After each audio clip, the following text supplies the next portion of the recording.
I'm really pleased that we're now going to have a discussion with some key campaigners from different countries. I'll facilitate the discussion, and there won't be presentations as such, but there will be, as it were, a roundtable discussion with certain people. And what I want to do is introduce the people who will be on the panel, and then ask each of them just to say initially a couple of sentences about where they're from, and then we can go into the wider discussion. We have got on the panel Rogerio, who's from Brazil, Sean Foley, who's from Brisbane, Elaine Miller from New York, Anna Sidari from Athens, and Wouter Lohman from Schiphol. All are campaigners, all are part of community groups, all have many problems in common, but also there are significant differences. And after the roundtable discussion, then we'll open it out to everybody on the call for your thoughts and your contributions. So, Rogerio, do you want to start off by just saying a word or two about where you are and your situation? Yes, hello, good afternoon, good morning, good night to everyone. I am in Belo Horizonte, Brazil, and we are working here, forming a national group to discuss aircraft noise. We took the initiative and invited people from the Congonhas Airport in São Paulo, which is one of the largest airports in Brazil, also to discuss, among other experts in noise. So we formed a group here that for the past year are initiating a discussion of aircraft noise. Thank you very much, Rogerio. Now, both yourself and Sean, who I'll come to next, have produced really excellent background papers. They won't be going through the papers today, but they will all be available, as will everything else, on the UECNA website fairly shortly. Sean, well, it must be the early hours of the morning, I think, in Australia. Welcome. Do you want to say just a few words about your situation? Good morning, John. Thank you very much, and thanks to all the other participants. I hope you can hear me. Yeah, fine, Sean. Our situation, technically and geographically, is radically different from Europe, possibly somewhat similar to that in Brazil. But interestingly, the institutional situation is not radically different. We have a possibly unique situation in Australia. For aircraft, we have no noise regulations. It's a free-for-all when it comes to noise. If you're a building contractor, you have noise regulations. If you're an airline, there are no noise regulations. So our situation in that respect is quite different. Thanks, John. Thanks, Sean, and we'll come back to you for more detail in just a minute.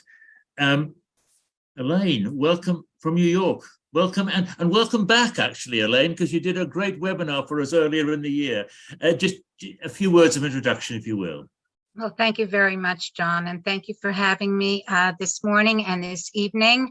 To all of you out there, I give you a lot of credit. You do wonderful work, and it is so uplifting to see the passion that each and every one of you have on this issue, because as we know, it affects all of us and all of our communities.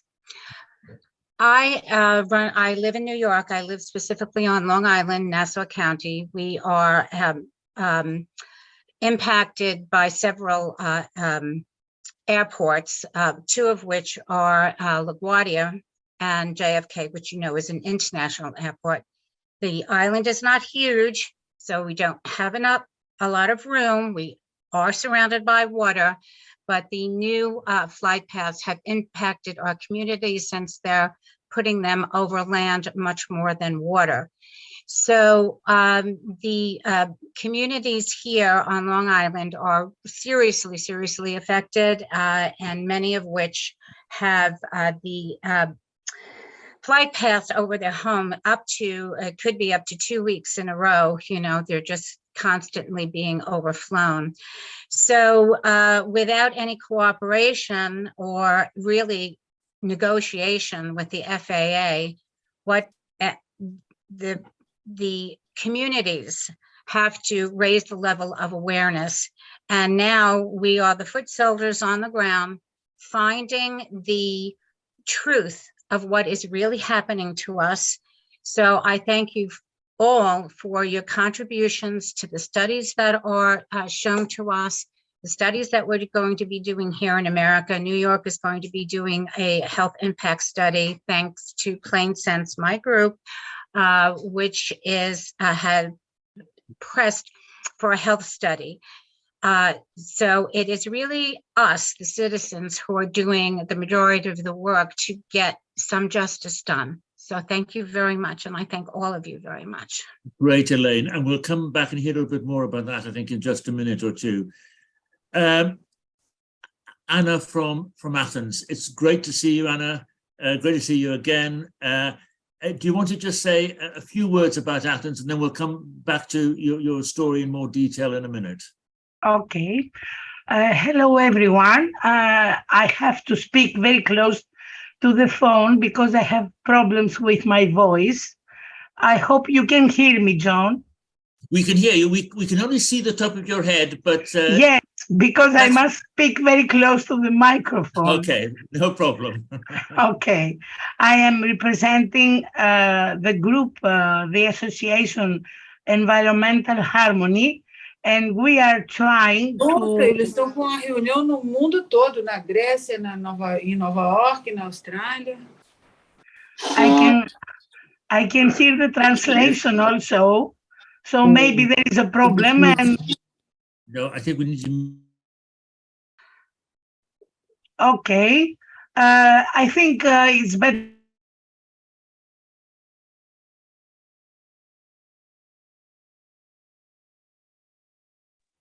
On you go, Anna. Yeah, on you go.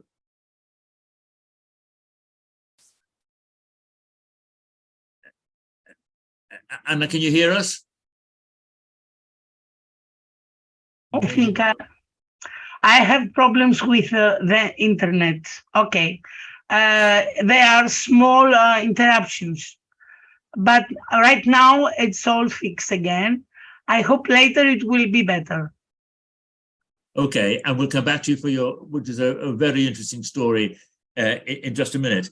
I want to go to Wouter now, who's from the Netherlands and from Schiphol, and who I think has had a busy day because you've had been at a demonstration in Schiphol and you just come straight from it. So do you want to just say maybe a word about that, and then just a word about Schiphol, and we'll come back to your story a little bit later on, Wouter. Okay, thank you, John. Yes, I live very near Schiphol Airport in the Netherlands. It's a large hub airport, a very densely populated area. And we had a big manifestation today, and to stress that the reduction from 500,000 to 440,000 flights is only the beginning of more serious shrinking of aviation, at least in the Netherlands. But it's the first world reduction. So I think it's important to stress that we can do something about too much noise and too much emissions. Thank you very much. Just a request from the translators. If you're not speaking, can you mute yourselves? I think everybody probably has, but it does make it easier. So if you're not speaking, can you mute yourselves? And otherwise, and then we'll carry on. The first topic I wanted to discuss with yourselves on the panel is something that comes up from communities a lot. Is how we can get the authorities, the airports, to engage with us. It's a real problem, and I think it's always been it always has been a problem. And some airports are getting better than others, and we'll hear about that in a minute. But Anna, I wanted to start with you because I think you've got quite a positive story to tell here. Because when I visited you in Athens and your group over 15 years ago, the Athens airport was not engaging with you. You had to do direct action in the airport to get yourself noticed. But things have changed quite significantly, haven't they? Do you want to very briefly tell us what's happened and why you think it's happened?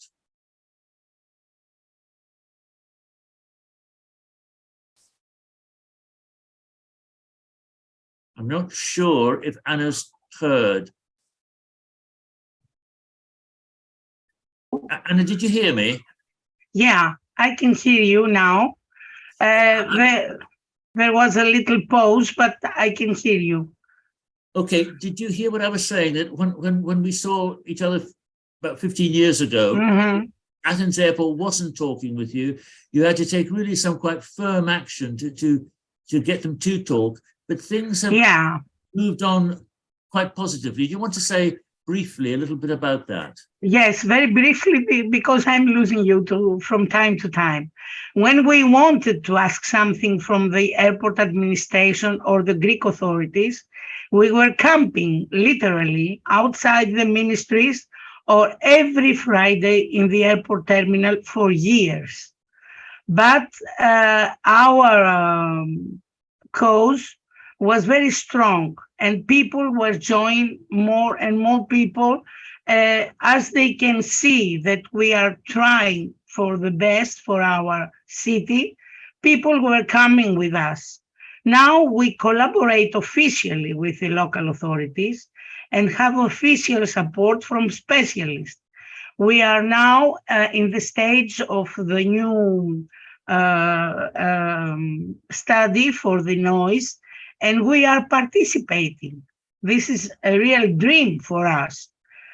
Every citizen having noise problems from overflying airplanes comes to us because they know that right now environmental harmony in Greece is the synonymous of trying so hard for environmental protection from airplanes.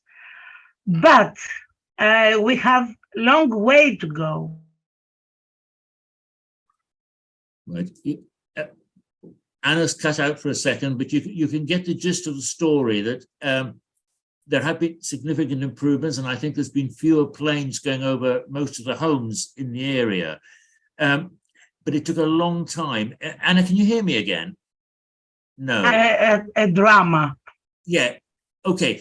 What I was going to ask is, what do you think is the reason or reasons for the improvement in the authorities listening to you now? I think it's obvious that the main reason is that we are fighting for 21 years. We never stop. We never agree to accept that we are a country with tourism, that we are a country with economy problems, that we are a country that we must take other priorities than our health and the noise.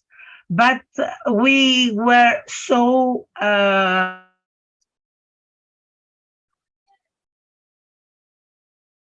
we're getting dramatic pauses here. But listen, what I'm going to do now is go on to Elaine, and you were telling us just now how the federal authorities in America are not really listening.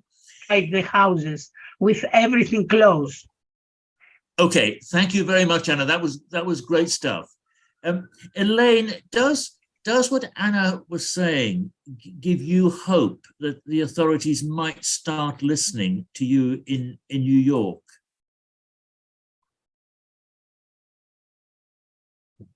I have to unmute. I was muted. Yes, it absolutely gives us hope. We have been fighting this battle not as long as you, Anna. I've been fighting it for 11 years now, since the onset of the constricted flight paths over our communities. And also, we do live in a densely populated area, so there are thousands and thousands of people that are being impacted. The FAA really has been resistant. But we have been persistent. So we have continued, we have really refused to give up. We're going, we continue to push the issue. It is a very stressful situation to be fighting this battle, against a Leviathan. And we are just, the boots on the ground people who are out there doing the work. And we really are doing the work. We're out there investigating, trying to find the truth, what's real, what is really happening to us, which was my presentation, Believe What You Hear, because we're told time and time again, no, that's not actually what's happening to you, when we know in reality what's happening to us physically and mentally. So it has been a struggle. The FAA is very, very difficult to deal with. They have pushed us out more. Elaine, just to explain to people, the FAA, people may not know what it is. Okay, it's our Federal Aviation Administration that controls all of our flights in the air, and they manage all the flights, and we have the Port Authority, which I'm sure everybody has the Port Authority, right? That manages the airports and the systems and the flow and so on and so forth. But then once that plane, gets into that airspace, it has to be managed. And so we have the FAA. And since they developed the flight paths, and they are the ones that are really responsible for designing these flight paths, to honestly have a dialogue with them has proved to be very difficult. In the beginning, they were willing to meet with communities, and we had representatives from the FAA come and speak to the crowd. And now, as the crowds grew and our voices grew stronger and there were more people at the meetings, the FAA decided they weren't going to meet with the communities anymore. I think it was a little too much pressure for them because they didn't have the right answers, and more people were voicing their unbelievable reaction to what was really happening to them. So now the FAA only meets with what we have. We have a roundtable here in New York, and they will only meet with the roundtable, and that's throughout the United States. So they had spread this policy. So they'll only show up in a meeting, very limited. You can write to the ombudsman. They say, oh, yes, the FAA says, oh, no, we're very, very willing to have a dialogue with the community. We write to them, we get no response. But So essentially, it's on their terms, Elaine. They're absolutely on their terms. Absolutely. That's really interesting, and I think a lot of people that will resonate with a lot of people on the call. Rogerio, I want to move on to you, and because you've heard what Elaine has said and what Anna has said. You started out fairly recently at your airport, but you're making some progress, aren't you, in getting the authorities to listen to you? Yes, Joe. Well, I didn't start recently. As a matter of fact, we started 15 years ago. Wow, I was underestimating your stamina, Rogerio. Yes, we started 15 years ago complaining. We are from a very small airport. It's called Pampulha Airport. Used to be one of the main airports in the city, on the state, but now a larger airport was built about 20 years ago or 30 years ago. Most of the traffic was moved there. But here, the airport, the Pampulha, although it's small, is more dedicated to civil aviation now.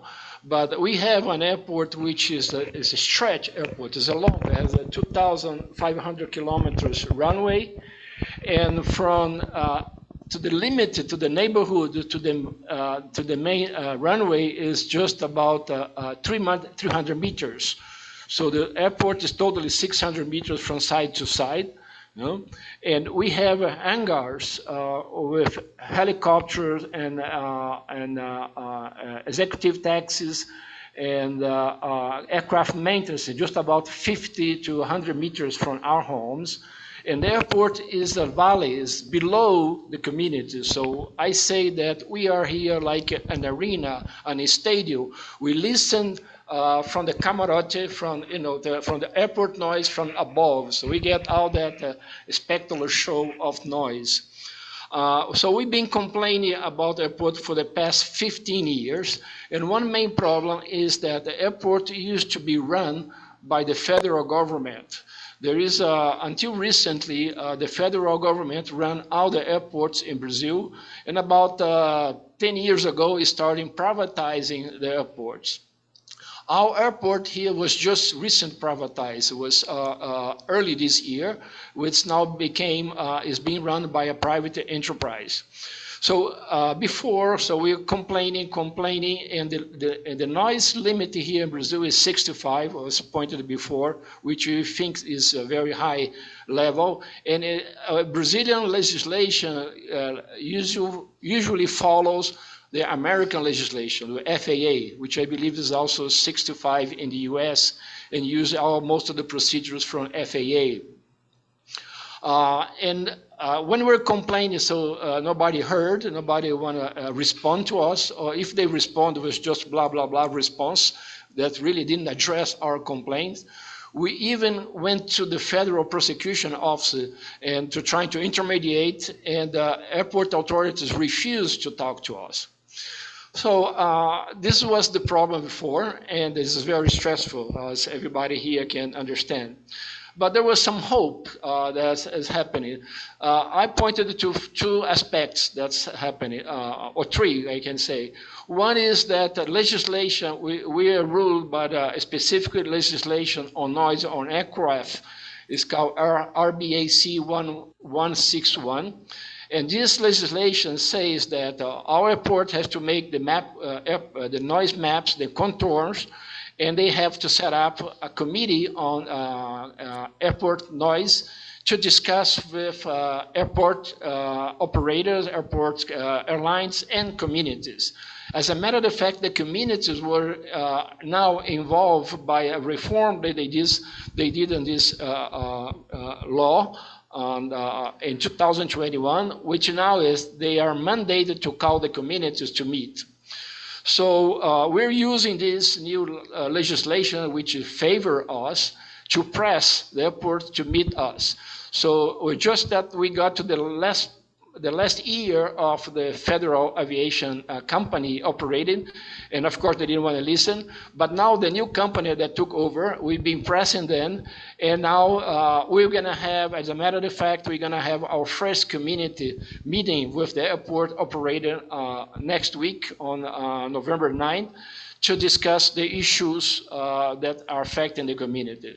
So this is, I think there's a positive side that the legislation is changing to favor us. And the second point, that now we have a private operator that are more sensible to public opinion. No?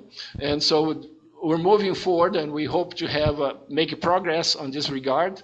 And the third point that I want to highlight is that about a year, as I said earlier on my speech, is that we now join force with people from Congonhas Airport, which is the largest, it's not the largest, the second largest airport in Brazil, but it's in the middle of the city of São Paulo. And we have people here like Edivaldo Sarmento and Simone who are present here from Congonhas. And now we are now exchanging information, and now we are becoming more smart. Because, you know, fighting from our point with no money, with no technical knowledge, when we face those guys, they all come with this technical language that's difficult. But now we're exchanging a lot of information with Congonhas Airport, which is, they are fighting even longer than us. And also we have been able to gather to our discussion. We have a WhatsApp group now, it's called Aircraft Noise. We're bringing experts from university and other experts in Brazil to join with us, and now we're making good progress. I say we're making good progress to understand the issues and to learn to use the right guns to fight those powerful people. Rogério, that's fascinating. And actually, I'm really quite hopeful. I want to come back in a minute to this question of making alliances with other airport community groups, because I think that's important. But Sean has been waiting very patiently. Sean, you've said in the great paper you've written that you feel that there's not really in Brisbane in Australia proper protection for communities. Do you have what sort of relationship do you have with the airport? Are they listening to what you're saying? Are they communicating with you? Well, John, thank you for that. In fact, I'm not speaking on behalf of, but trying to give a picture for 9 groups around Australia, most of them on the east coast of Australia, all facing very, very similar problems. Here in Brisbane, we have a new runway that is up the ante and up the noise level.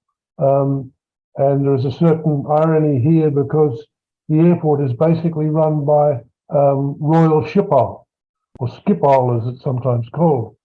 So they are a major shareholder, and the operating principles are not very different from what's happening in the Netherlands.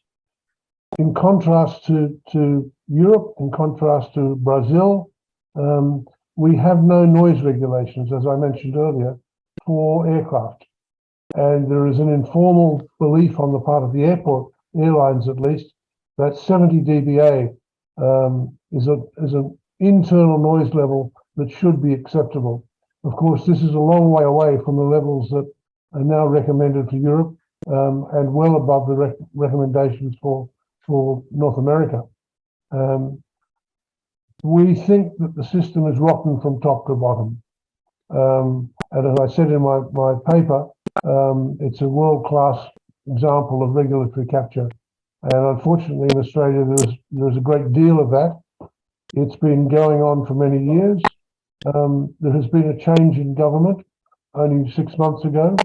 Whether this will lead to more opening of the doors, to the government being willing to listen to the communities, we're trying, but it's early days yet to see if that will happen. All of our airports have been privatized.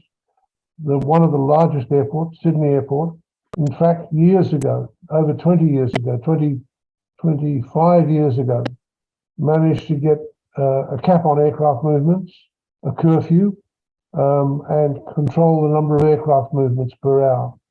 That's the model that we are working to in Brisbane. But of course, the airport tells us that this is absolutely impossible and would destroy their business case and they would all be bankrupt. We know that's not the case, but it doesn't stop them arguing it. So although the pressure from the communities has been going on for many years, we come to the conclusion that while local actions are important, it's probably unlikely that we will get serious changes until we get legislative changes. So that the whole framework of managing aviation becomes much more accountable and much less driven by private greed. And of course, we don't have the option in Australia of high-speed rail or relative closeness between major population centres that you have in Europe. So in terms of people moving around in Australia, ignoring international transport now, airlines are a pretty vital part of our society and our economy. And then tourism, of course, has become important over the last couple of decades. And we want tourists from overseas, which means, of course, much more international travel. So we've got a collection of problems that are different from Europe. But interesting is, I've said in my paper, and referring to recent research in Europe, the institutional problems are very similar. And basically, you've got a situation where one of the major transport sectors affecting the whole country has been captured by the industry itself. And so we really have the old saying that you have in the UK of the fox being in charge of the chicken coop. And it's going to take us a long while to get that changed. Great phrase, Sean. Thanks very much, and also for explaining the Australian situation, which is similar but also different. Now, Wouter, I want to come to you and the Netherlands next, because I certainly from outside, you've had some success. You know, you've got an airport which I think is, and a government which is now talking with you. And as you said in your opening remarks, there is now seems to be a commitment to actually reduce the number of flights using Schiphol. Do you want to say a little bit about how you achieved this? Yes, thank you. Yes, fighting, complaining, protesting, that are ways that sometimes works very well. But we combine that with two other ways. One is helping the government to solve their problems, helping them optimize aviation. That gives a good entrance to civil servants, local and national, that influence their political bosses. And one example is one of the people is on the screen now, Hans Buurma. He is active in the Netherlands, Hans, and he came with important questions as how much traffic does our airport need? What are the useful destinations? And with those questions, we got an entrance in the government, and people are listening to us. And we really want to help them to improve aviation, because we live in a very densely populated country, and it's not possible to have a big airport and so many people living nearby. So there has to be a solution. You can say, well, that's on our demand that this is a success, that we realized this reduction. But another way I want to mention is the threat that we go to court, and we can win because there are many rules in the Netherlands. Schiphol and the government was afraid that they were going to lose, as they also lost with Shell, who has to do a lot of more to the CO2 reduction. And the same is for the level of the noise, which is too high. And yes, there are more threats for the government now, and that's nitrogen oxides, which will make it needed that they reduce far more flights. And it's possible, because we can argue that it's not for the economy that it's so important to have this big airport, but it's only for the hub function of the home carrier KLM. Well, it's too much to say everything about this now, but I did have a webinar a few months ago. It's on the UECNA website, and I told a lot more details about possibilities to have a good campaign and having influence on the government. Yes, thanks, Wouter. And it's well worth looking at the webinar that Wouter did for us, because it went down very well indeed. We've got time for discussion. I will come back to panel in a minute, because there's other things we want to talk about. But I suspect people may have reactions to what you've been hearing, and particularly around this question of the authorities engaging or not engaging with with community groups, and what sort of progress you might have made in your own area. So that may be a topic, or there may be other things people want to say at this stage related to what you've heard the panel say. Now, I can't see everybody on the screen at the same time, so you can put your hand up, but if I don't see you, just start speaking, and that will be just fine as well. So does anybody got any comments from, I was going to say from the, yes, Eduardo, good to see you.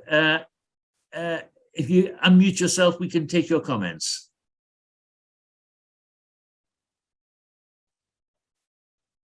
Bom, então vamos lá. Bom, o que eu queria complementar a informação do nosso colega Rogério Miranda. Estamos nessa luta no aeroporto de Congonha por 15 anos, desde um grande acidente em 2007, que matou 200 e poucas pessoas. O que eu quero deixar registrado nessa conferência são os problemas que nós enfrentamos agora. O passado, a gente chora todo dia, finado, mês dos mortos. né?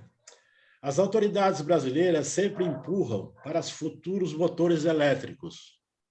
Eles sempre dizem que esses problemas estarão resolvidos quando a indústria dos motores elétricos para a aviação forem instalados. É claro que eles resumem a participação deles nessa direção. É claro que também isso é uma desculpa muito grande, né? Tem o problema de eles tentam a qualquer custo aumentar ao máximo números de voo no aeroporto de Congonha, querem transformar o aeroporto de Congonha, e acho que vão transformar num hub, ligando países da América Latina, Panamá e Nova York.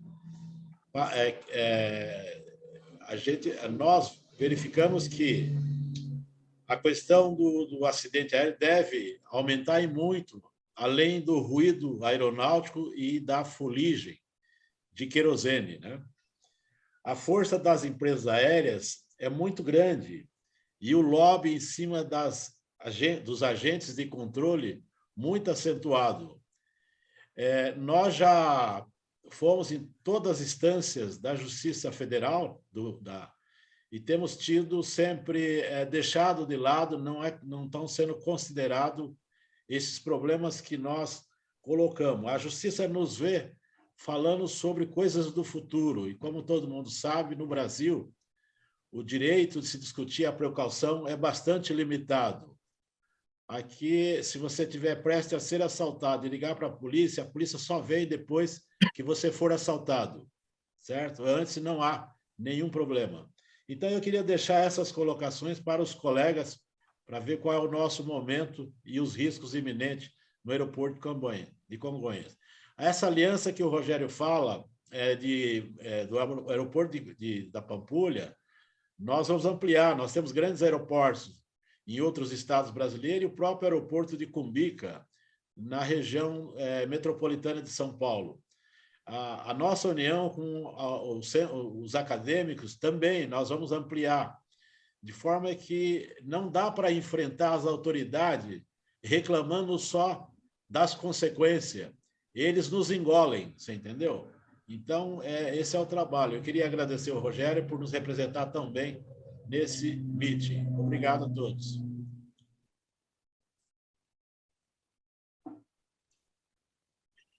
Eduardo, thank you for that. Just to let people know, if you need a translation, press your translation button. It's either at the bottom of your screen or the top of your screen. If people missed what Eduardo was saying, he was saying that he's from Sao Paulo. The Brazilians want to turn, Brazilian government wants to turn Sao Paulo into a major hub airport. That would mean more planes, more noise.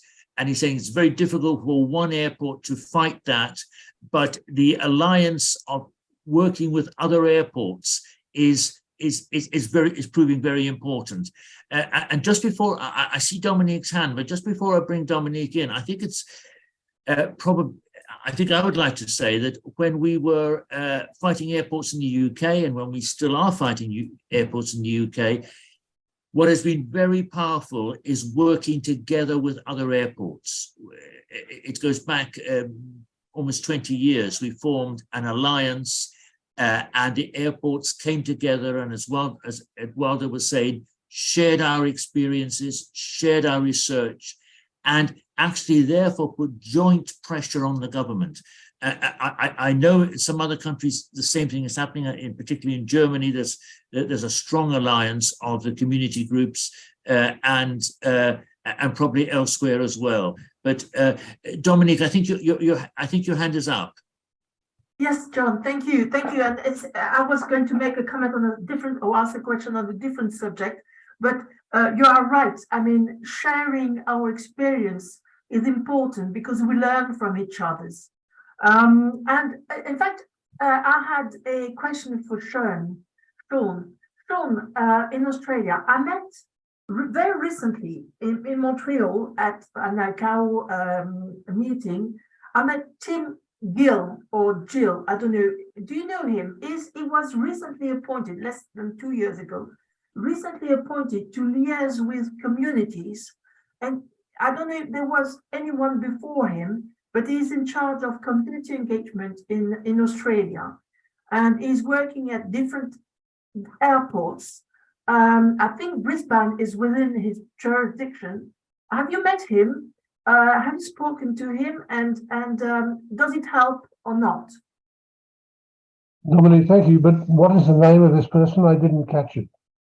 Oh, sorry. I met Tim Gill, or Gill, or Gill, recently, and he was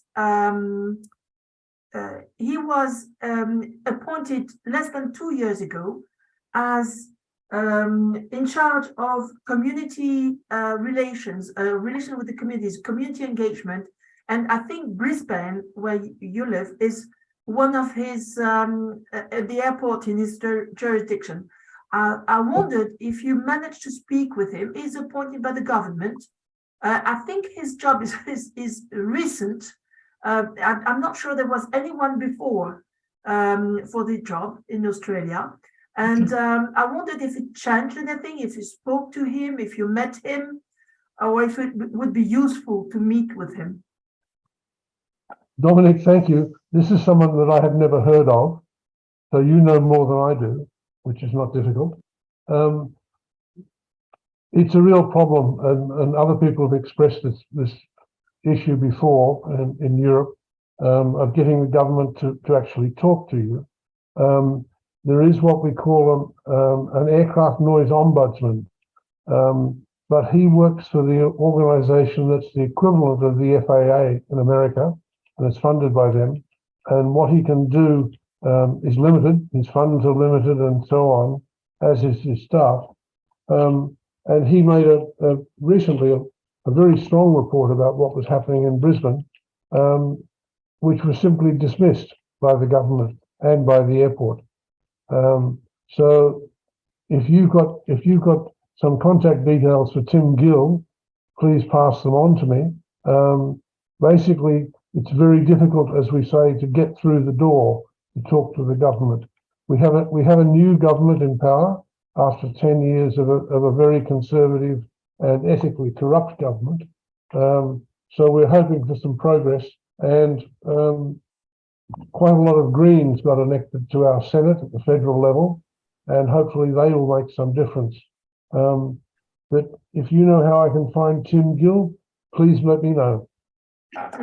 Thank you, Sean. Just to say, all the information, the various presentations will be available on our website, and as will the chat.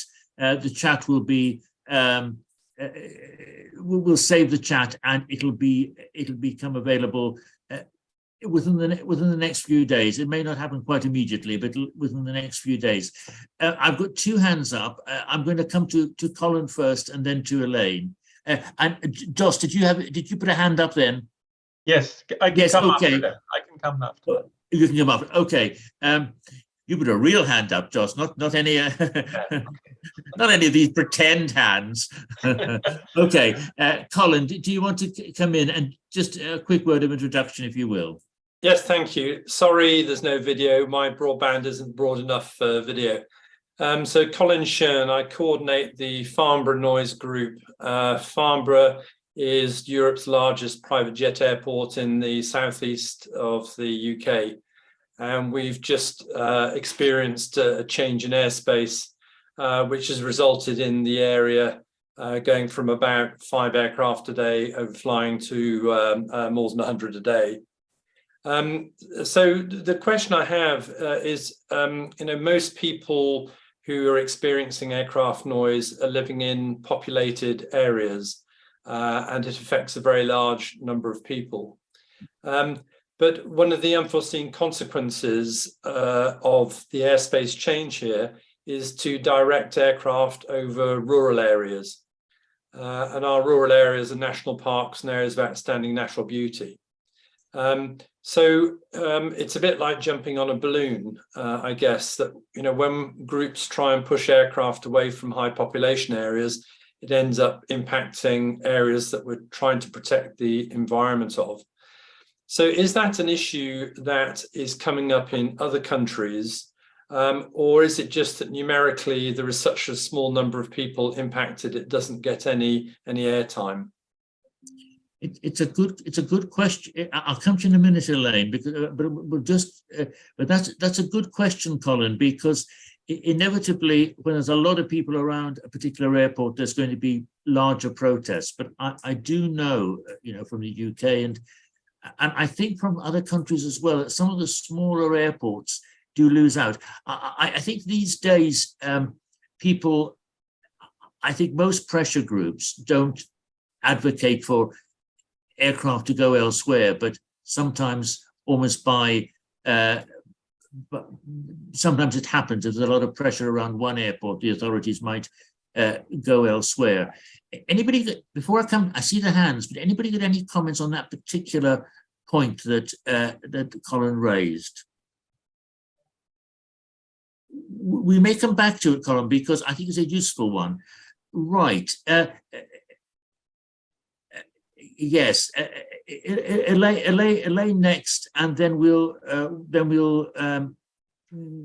go on to Jos, Pedro, and Rogerio. Elaine.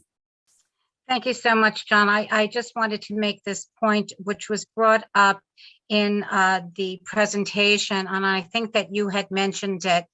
And one of the problems that I do see is how we diminish the actual effect of noise and emissions on our community. But when you refer to noise as an annoyance, it really does not take in the magnitude of our situation and what we're being exposed to. So if I just wanted to read you something that I had done this a few years back, and which I sent to every elected official that I possibly could send it to. And this was a description of what the actual people, I asked them, give me an adjective to describe your situation, describe your life and the quality of your life. And if I might take the time to just read it to you and to our participants here, I think it would really bring into light what we're actually up against. So, since the effectuation of the abusive, torturous, horrific assault of endless flights over our homes due to next gen, people's lives have become a hellish and intolerable nightmare. We are no longer living in our homes has become wretched and abysmal. We no longer regard our homes as our sanctuary, but rather an unbearable and uninhabitable living environment. The obnoxiously loud noise levels leave us sleep deprived, and the unhealthy toxic emissions force us to live in unhealthy conditions. The FAA fully comprehends the deleterious effects since they are apprised of the multitude of studies regarding health and exposure to noise and jet emissions. This is not only inhumane, but it is criminal. The FAA continues to exhibit their inconsiderate and dismissive position by ignoring our protestations. They are persistent in propping up their propaganda by repeating their mantra of no significant impact, knowing full well that there is a significant impact. Their actions are unconscionable, and it is time for our elected leaders to right this wrong. This insanity has to stop. It is time to take action and get results. So I just wanted to let you know what the people, what their annoyance is a term that does not, as I said, really encapsulate the whole picture of what we are experiencing here, everyone here, all our communities. Thanks for that, Elaine. That is very, very powerful indeed, and it really does describe what so many people are going through. Thank you. Jos. Yes, thank you, John, and hello to everybody. I'm speaking on behalf of the Action Burger Forum here in Brussels Airport. And in fact, I would like to use the opportunity to apprise you all about recent developments here. around the Brussels airport. You know, one of the problems we've been facing in here is that many action groups continue to fight very much in a NIMBY-like way, not in my backyard. And, you know, as long as the noise is pushed over to another region, it's solved for us. It's been a very difficult, very touchy and issue, which in fact politicians have used to say, well, if you can't agree between yourselves, how do you want us to solve the noise problem? And so for several decades, nothing has really moved. And if anything has moved, it was because one minister got the power and followed one or other action group, and, you know, moved the noise over a little bit to the next region. Now, recently, there has been an important breakthrough, if I may say, and that's why I want to share it with you. The airport will have to renew its exploitation license in mid-2024. So in a little more than or less than 2 years. And this has allowed us as Burgerforum to approach the other, I would say, a more independent, what we call the Bond Beter Leefmilieu, which is an association for better living environment, you know, which is less directly concerned with airport noise, but, you know, treats these problems more generally. And we've approached them and said, okay, should we not use this opportunity of the next, you know, round of discussions on renewing the exploitation license of the airport to try to break through this NIMBY approach and have a larger platform of action groups claiming or wanting or insisting on certain important points. And we agreed on an agenda of 4 key points, which we would like to see reflected in the new exploitation license, or the environmental conditions, which are going to be part of this exploitation license for the airport. The first one is phase out night flights. So that's number 1. Now, the reason why we got everybody to agree on this is that everybody stands to benefit from this. The second measure on which we agreed is a cap on the total number of flights per annum, but also per hour. Again, this is a measure, if introduced, which is going to benefit everybody.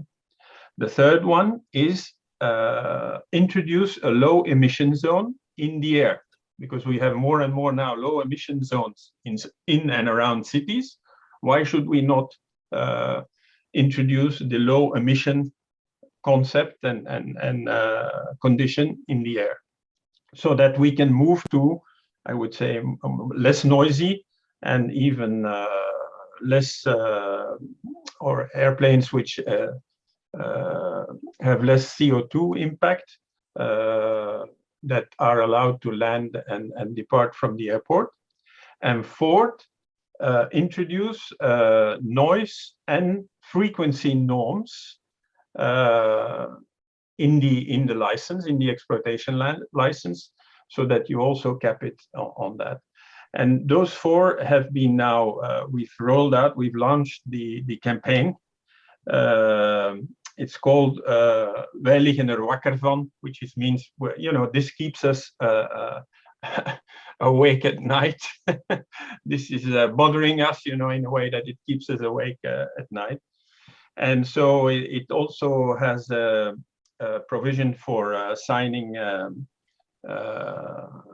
know, a petition. So we hope to,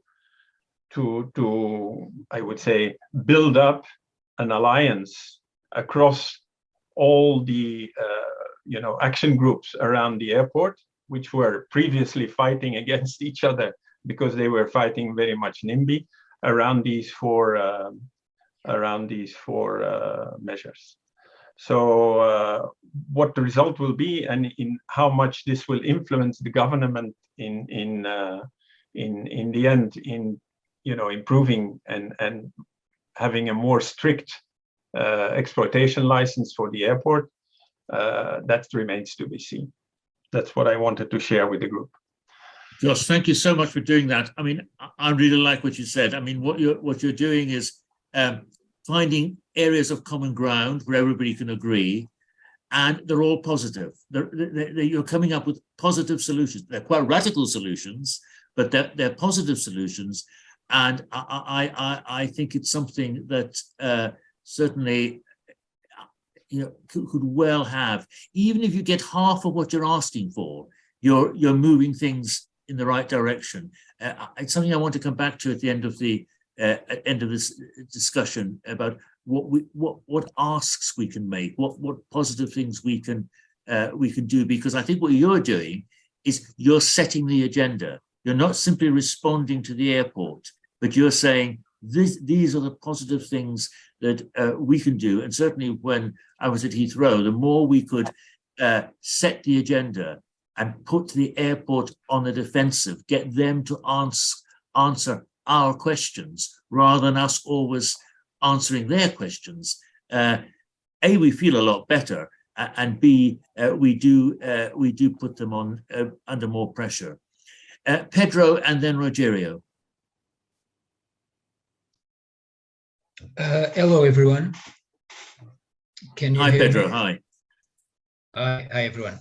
So my name is Pedro Nunes. I am from Lisbon, and I would like to take this opportunity to share a little bit of the situation that we have in Lisbon.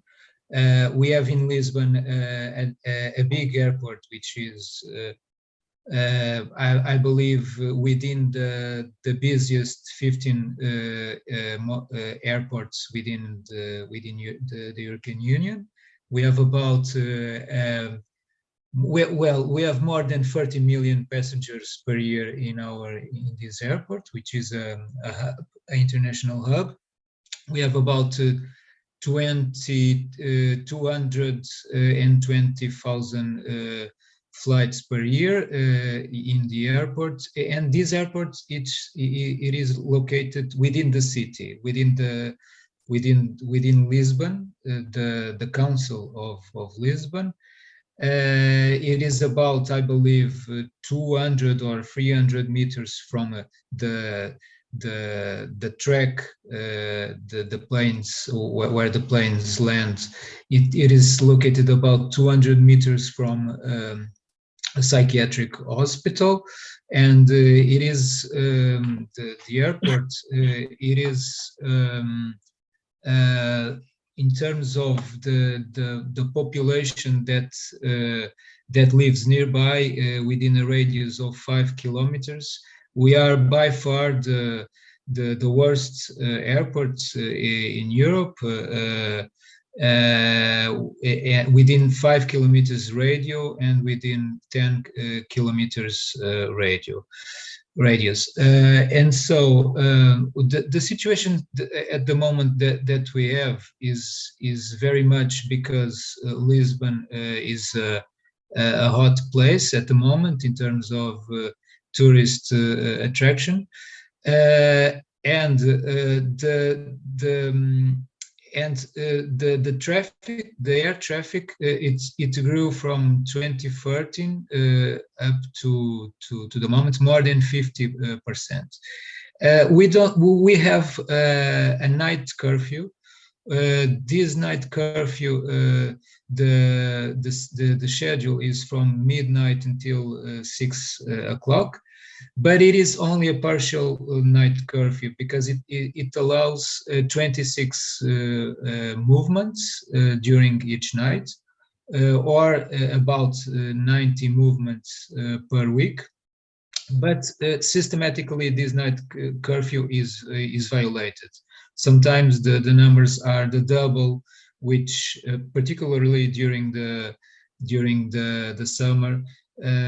Sometimes the numbers are the double what is allowed in the legislation. And so I believe this is a very much a single situation in Europe, perhaps in the world. And so I'm very glad to be here and to have this opportunity to share experiences and to learn with all of you. Pedro, thank you very much for that and for explaining the situation in Lisbon, because I think people are not always aware of it. I think it's true to say that within the EU, Lisbon is more overflown as a city than any other city in the EU. It wasn't the case before Brexit, because London was more overflown by Heathrow, but now that we are no longer in the EU, Lisbon is hugely overflown. And thank you for outlining the problems and the situation, and it feeds nicely into our discussion. Rogerio, you've been waiting very, very patiently for quite some time, so on you go. Okay, well, I'd like just to share with you all thoughts that I have had is that, I think we are here represent one of the most unfair environmental justice in the world. When I say environmental justice, because we are dealing with perhaps the most powerful industries in the world. It's the richest industries in the world. If you look at the price of one single airplane, millions, perhaps 100 to 100 millions or 10 millions of dollars, is a lot of money involved in this business. During the pandemic, on my backyard here, there was I calculate about $100 billion on aircraft parked here.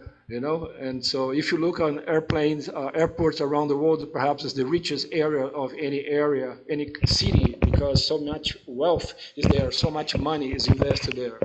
So with this, if we look at it, we're dealing with the most, perhaps richest industry in the world, okay, which is ruled by international code, international rules and standards, that they are keeping the highest standard of quality on aviation to keep it safe to fly all over the world. And that's the job of ICAO, which is a UN organization. So this powerful industry, the richest industry, is polluting down below these people there who are ruled by second or third class legislations or codes. So above the skies is first class rules. Below the sky on the ground where we are is third class rules.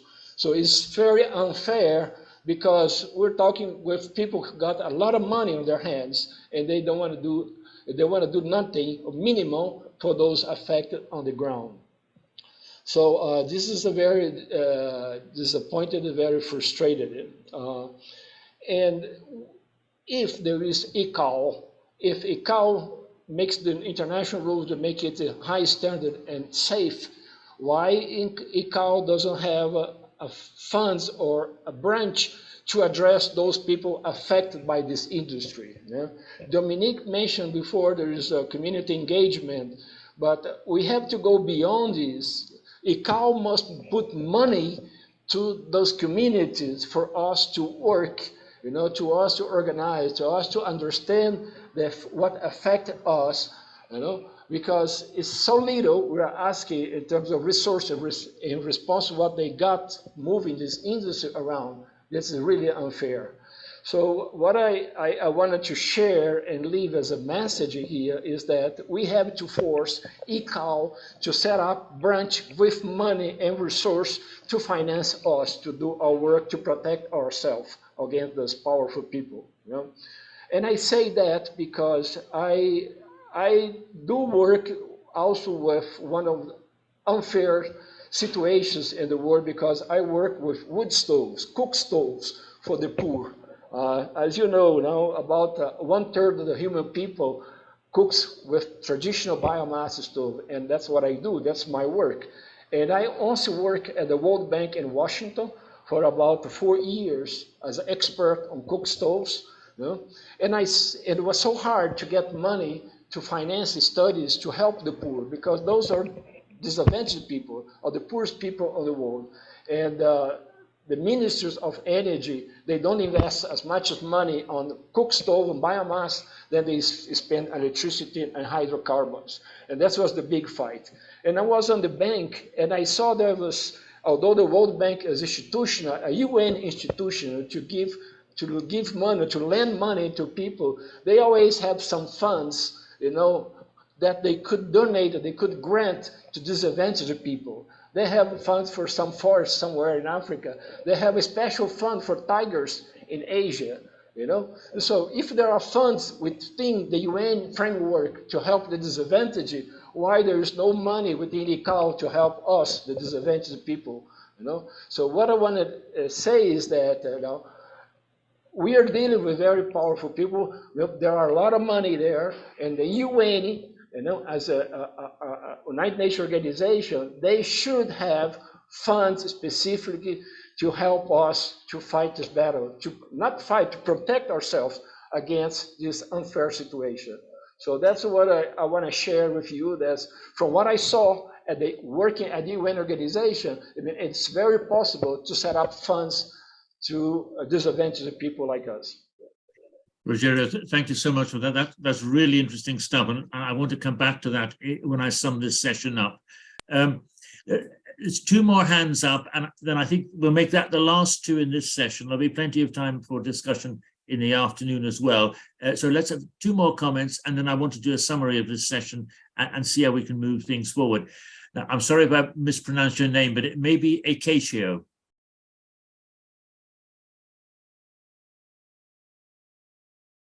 There's a hand up. Yes. Nice one. Good stuff. Excellent. Hello. Thanks very much. I'm from Portugal, Lisbon.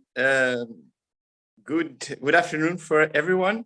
My colleague Pedro introduced the theme of the issue of Lisbon, and I make you to call in Portuguese. Can I call in Portuguese?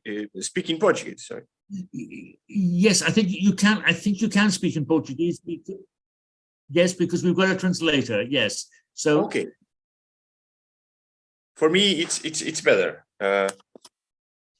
Ok. Eu gostaria de falar. Já ouvi exposição sobre algumas medidas positivas para podermos lidar com a situação, nomeadamente banir os voos noturnos. I don't know if I'm good. I speak in English, it's better. I like to speak about measures to tackle the issue of noise near the airports. My colleague Pedro speak about the situation in Lisbon. It's a very dangerous situation here, and we have many cases in the rest of the world and in Europe too. But we think we need to know how many costs are involved in this. So we need to know how, because now we are in a discussion in Portugal about the location of the new Lisbon airport. And these costs are not on the table, the costs of the noise. So we need to have this information very with the most scientific resources, the most important, the resources we can have to discuss not just a relocation of some airports, or in the courts to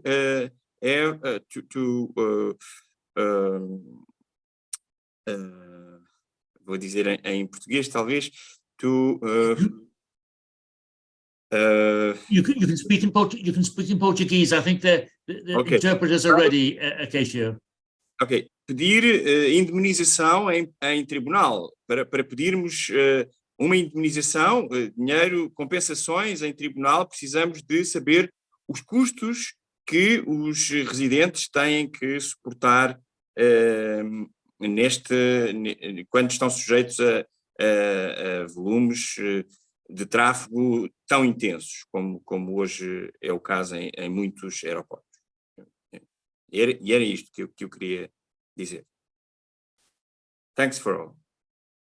Acasio.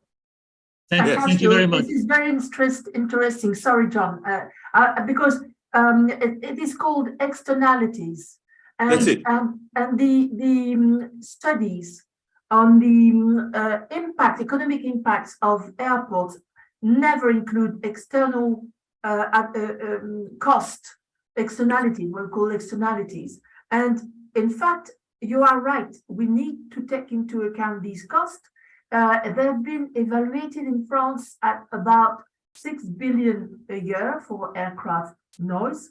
I know there were some studies in the UK, in Switzerland, but the study in France is more recent. It was last year, I think.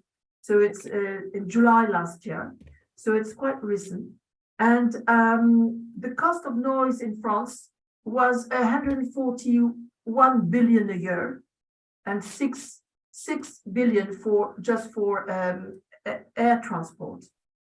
So, and your point is a good point, and we need to work on this. And this we need money for this. We don't have the money to work on this because we need advice from outside firms. Probably, but within your groups, maybe there are people who are able to help you on these aspects. Okay, Dominic, thank you very much for that. And I know there's also been work done in the Netherlands. Now we are getting a little bit short of time, so if Elvira and Elaine, if you can be fairly brief, that would be just great. Elvira first. Thank you, John.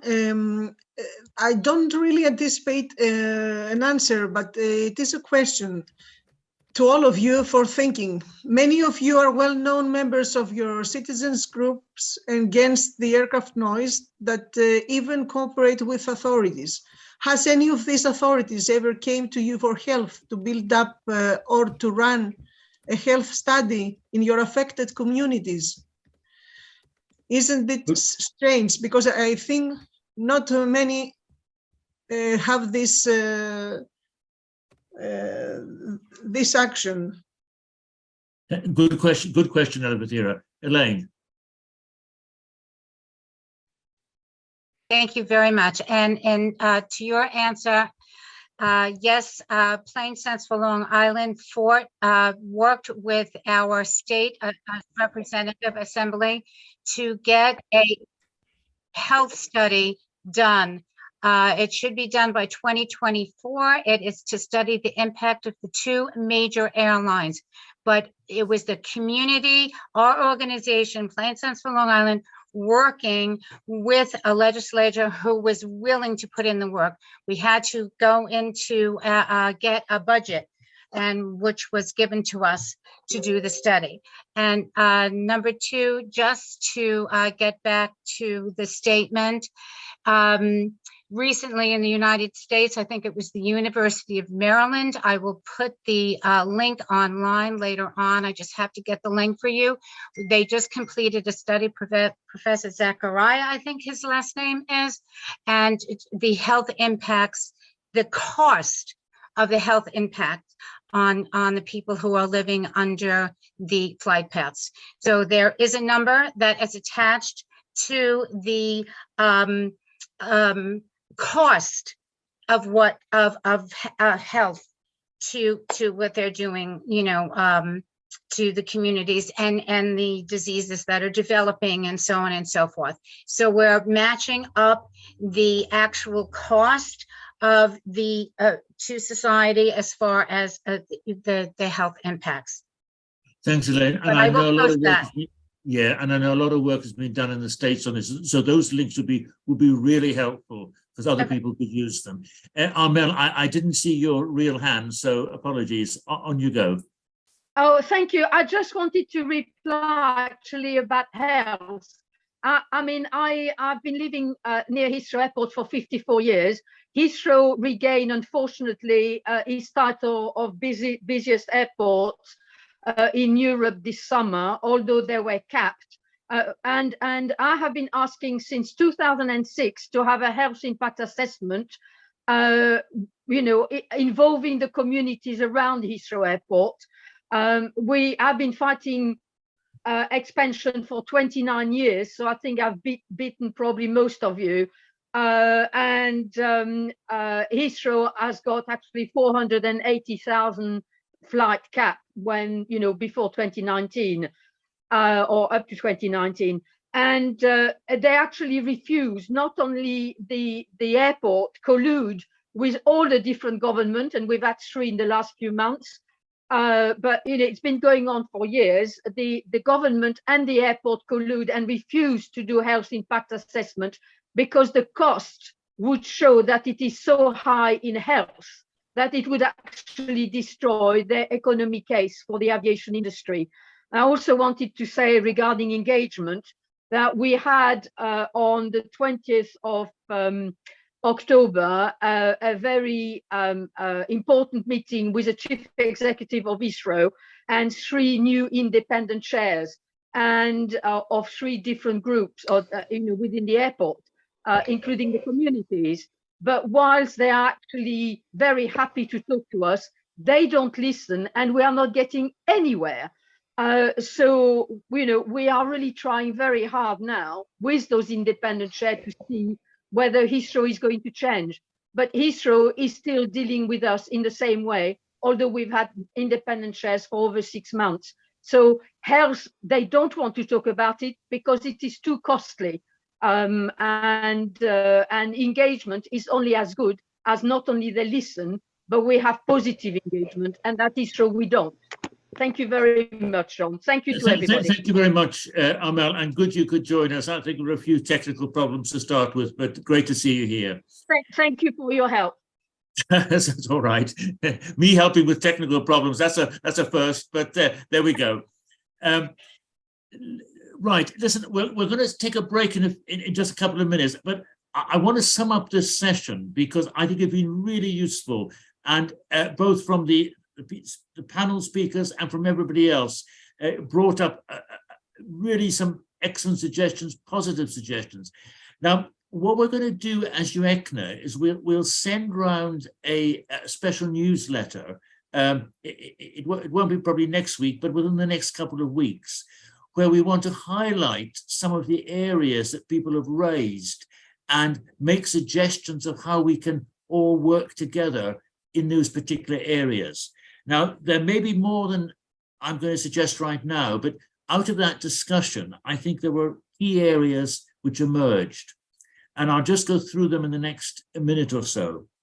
First of all, that the word annoyance, while we understand what it means, is not really enough. And Elaine read out, you know, these very moving remarks that people made. It's annoyance, no, it's disturbance, it's maybe even more than that. So that's an area we want to talk about. The second area, I think, is what we started with, is the level of engagement. Some airports are much better than others, and what we want to tease out is how communities persuaded their airports to engage with them. And Schiphol in the Netherlands is a really good example of that. Thirdly, is the whole question of night flights. I said in my own presentation that night flights is the top thing that people search for on the UECNA website. And it's interesting what Joss was saying is that phase out night flights at Brussels Airport is a key demand. I suspect we could probably make that a key demand at virtually all our airports working together. The next area that came up, the fourth area, was the whole question of flight paths. And again, Elaine explained what it's like to live under concentrated flight paths. I think we all know how critical flight paths are. And I think this does relate to the question that Colin brought up about rural areas, because flight paths can be even more disturbing in rural areas, and we mustn't forget about rural areas. So that's a fourth area which we'll bring up. A fifth area, and this is something that's come up a lot in recent, not just today, but in the last year or so, is asking for a cap on the number of flights at airports. Now, one or two airports do have caps. Heathrow's got a cap, London City's got a cap, and one or two other airports. But again, it's something that I think in Brussels, it's right to ask for a cap on the number of flights, a cap per hour as well as a cap per year. That's really interesting, because it's the constant number of planes per hour that can be the problem. So I think that's a fifth thing. I think the sixth thing that I took out of this was what was coming from Acacio in Portugal, and was the costs, not just the health costs, but the cost of noise and how we evaluate that. Now, certainly in the UK, that's got to be done as part of the planning application, but there's a lot of work to be done on that. And I think it's a very powerful tool that we could all use, because the costs might well outweigh any economic benefits of the airport and of airport expansion. And finally, the really powerful point that Rogerio made about environmental justice. What's happening right now is unjust, even though some places are better than others, and they certainly are. I don't want to be, but also, can we persuade the United Nations body, ICAO, to play a positive role in this? And I think that's the eighth thing, which I think, or the seventh thing, which I think we can demand. Okay, so we're almost there. A lot of problems, but I'm pleased to say also, because I want to end on a reasonably positive note, that there have been some interesting ideas, some interesting solutions. There's been some good news from some airports. We heard from Athens, for example, how the authorities are talking to the community in a way that they weren't 15 years ago. So there are things that can be done. I believe that as communities, we can make an impact, and we can make an impact particularly working together.